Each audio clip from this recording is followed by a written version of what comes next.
Hello people, Rolly42 here, bringing you a new video. A lot of you may have heard this. Some of you who are following gaming closely, or those who are PC gamers or play on Steam, know of this little model called free-to-play. Now, many people wonder, well, how does free-to-play works? Well, you can just play your game normally, you don't have to pay anything. But in order for the game to persist, in order to subsist, it has to charge you a little bit of fees for extra benefits. You know, things like, for example, extra energy for this game you're watching right now, like buying seasonal items, special items, premium items, that sort of things.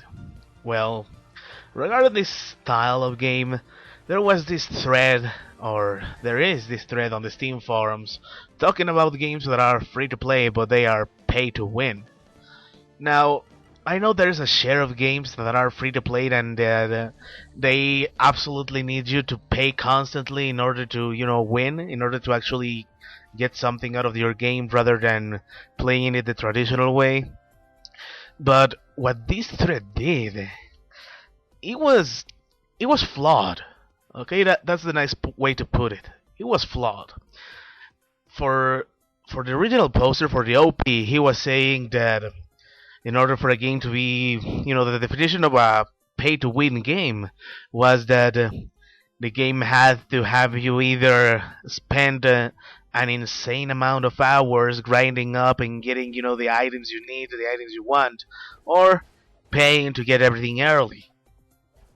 Now, I know it sounds a little bit of a fair point, and I agree there are games that legitimately need you to pay to win, but this definition is seriously flawed because while it does says that if you want to get the entire benefits, if you want to get everything earlier, you have to pay your fee, it also tells you that we can play the game perfectly without having to pay. We can have our fun just with minor limitations of the free players, the limitations that the premium players don't have to deal with.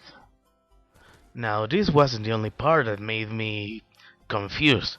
The other part was that the original poster was asking people to give him information, to compile a little list of the games that are free to game, but they require you to pay to win. Now, you would think that for someone to make a thread like this, they need to gather proper information, make the list, and then show the reasons why they are pay to win. This poster did the opposite. Every single game that was being listed, it was included into the pay to win list. And that really makes no sense. I mean, I can understand, like I said, the examples of games that are pay to win legitimately, but this guy was listing Team Fortress 2.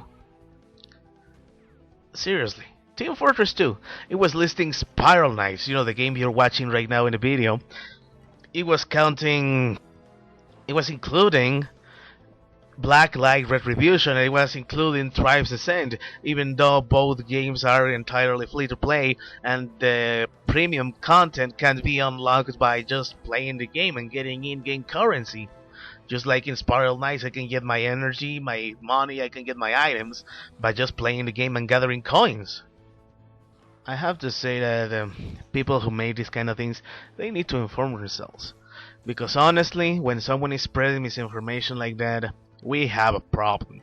I mean, I know it's just gaming and I know these are free-to-play games and that people can find it on their own, but there's always going to be someone who doesn't know a thing and they are gonna run into a ignorant threat like this.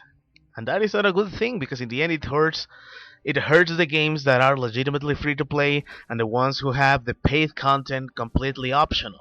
But anyway, that's just how I feel. I don't like misinformation. Now, I know there's a lot of other free-to-play games that I haven't checked out and probably will never do. And if they are legitimately free-to-play or pay-to-win, I'm not sure about that. I don't know what you guys think. Feel free to leave a comment. Do you agree with me about how free-to-play games are? Do you disagree? Would you rather have games being, completely priced like World of Warcraft or multiplayer only games? Just make sure to leave a comment. Feel free to agree, feel free to disagree. And I will be seeing you guys in the next one.